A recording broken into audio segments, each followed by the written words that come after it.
Hi friends, ப்ளவுஸில் வந்து எல்லா இடமும் தைச்சி முடித்த பிறகு நம்ம கழுத்துக்கு வந்து கிராஸ் பீஸ் வந்து தைப்போம். அந்த கிராஸ் பீஸ் தைக்கும்போது நமக்கு கரெக்டாக வராமல் அந்த மடிக்கும் போது வந்து பெருசும் சின்னதுமா அந்த மாதிரி வந்துன்னா நமக்கு நீட்டாக இல்லாமல் இருந்ததுன்னா நீங்கள் இந்த மெத்தடில் வந்து நீங்கள் தைச்சி பாருங்கள். கிராஸ் பீஸ் வந்து எப்படி கட் பண்ணணும், எந்த அளவுக்கு நம்ம கட் பண்ணணும், அதை ப்ளவுஸில் நம்ம எப்படி ஜாயின் பண்ணணும், ஜாயின் பண்ணதுக்கு பிறகு அதை எப்படி மடித்து தைக்கிறோனோ அதே போல் அதில் வந்து பதிச்சு தையல் எப்படி போடணுங்கிறத கிளியராக எக்ஸ்பிளைன் பண்ணி லாங் வீடியோவை வந்து நான் யூடியூப்பில் அப்லோட் பண்ணியிருக்கேன்.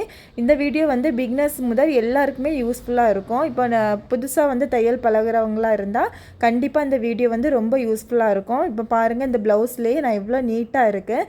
நமக்கு வந்து அந்த கிராஸ் பீஸ் நான் மடித்து தைச்சிருக்கிறது ஈவனாக எல்லா சைடும் ஒன்று போல் வந்திருக்கு. கொஞ்சம் கூட பெருசும் சின்னதுமாக வராமல் நீட்டாக வந்து நமக்கு வந்திருக்கு. இந்த மாதிரி உங்களுக்கும் வந்து ப்ளவுஸுக்கு கிராஸ் பீஸ் வந்து நீட்டாக தைக்கணும்னா இந்த வீடியோவை நீங்கள் பார்த்து தச்சுக்கோங்க. இதோட லிங்க்கை வந்து நான் டிஸ்கிரிப்ஷனில் கொடுக்குறேன். இன்ஸ்டாகிராமில் வந்து ஸ்டோரியில் அப்லோட் பண்ணிடுறேன். உங்களுக்கு இந்த வீடியோவும் பார்த்து நீங்கள் உங்களுக்கு யூஸ்ஃபுல்லாக இருந்ததுன்னா உங்கள் ஃப்ரெண்ட்ஸ் அண்ட் ஃபேமிலிக்கு ஷேர் பண்ணுங்கள். இந்த வீடியோ பிடிச்சுன்னா லைக் பண்ணுங்கள். என்னோட ஐடியா ஃபாலோ பண்ணிக்கோங்க. தேங்க்யூ.